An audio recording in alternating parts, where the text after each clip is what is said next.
chaque fois que je me réveille le matin, je prends mon téléphone, j'entre sur WhatsApp et j'ouvre des groupes WhatsApp et je tombe sur des informations. Des informations du genre, les 1-23 ont bombardé tel ou tel village, les ADF ont égorgé telle ou telle population au niveau des Béni, un jeune du quartier Kassika s'est suicidé, s'est ôté la vie. Des informations du genre, des voleurs sont entrés dans telle maison et on les a brûlés. Il y a une maison qui vient de prendre feu au niveau du quartier Ndosho. De l'autre côté du continent, j'écoute et je vois aussi ce genre des informations du genre et l'Ukraine a, la Russie a, le Pakistan, l'Israël a. Cette guerre est loin de prendre fin. Et je conclus immédiatement sans même réfléchir en disant, est-ce qu'il n'existe pas des informations positives? Pourquoi toujours des informations négatives? Et quand je pars aussi sur Facebook, je tombe sur des vidéos comiques du Congo Brazza, du Congo Kinshasa, du Gabon, du Sénégal, du Nigeria, de Côte d'Ivoire, des vidéos comiques.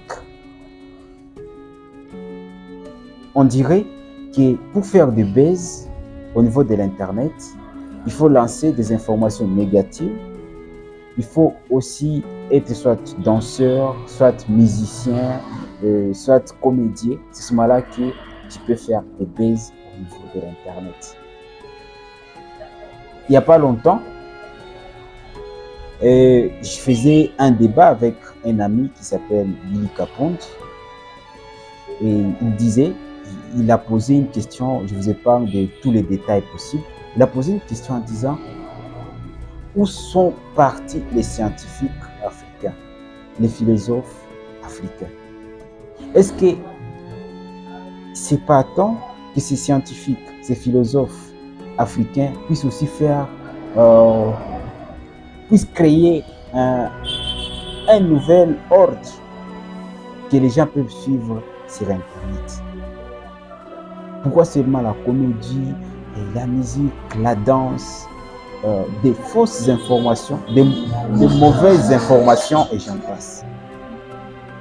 Il n'y a pas aussi longtemps, et quelques jours avant que je puisse faire le débat avec mon ami Billy Capond, j'avais fait aussi un autre débat avec Blaise Letakamba.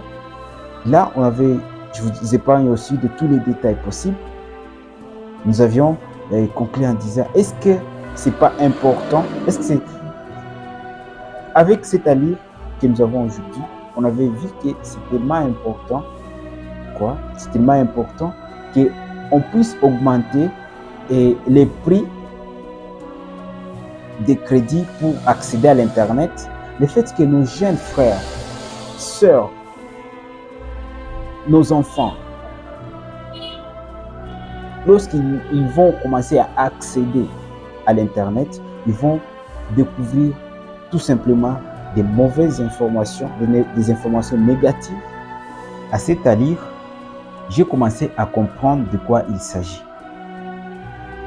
Cette relation entre des informations négatives et la comédie, la danse, la musique, la polémique. J'ai constaté que notre cerveau, il déclenche les modes de survie. C'est-à-dire qu'après avoir vu, écouté et lire ces informations négatives, la mort dans telle ou telle partie de la République démocratique du Congo, la mort dans telle ou telle partie du continent, Notre cerveau déclenche le mode de survie, c'est-à-dire la comédie, la musique, la danse, pour essayer de nous détendre. Mais avec ça, quelle nation nous sommes en train de construire? Quelle nation force nous sommes en train de construire? Avec tout cela, avec la comédie, la musique, la danse. Je pense qu'aujourd'hui, il est utile, important et même urgent de faire attention à toutes les informations que nous écoutons, que nous lisons, que nous partageons. Pourquoi? Parce que nous sommes la somme de tout cela. De ce que nous écoutons, de ce que nous lisons et de ce que nous voyons. Notre cerveau, ce programme, se nourrit avec tout ça. Ce qu'on appelle la programmation neuro-linguistique. Une information peut changer ta vie. Une information peut changer la vie d'une personne à tout jamais.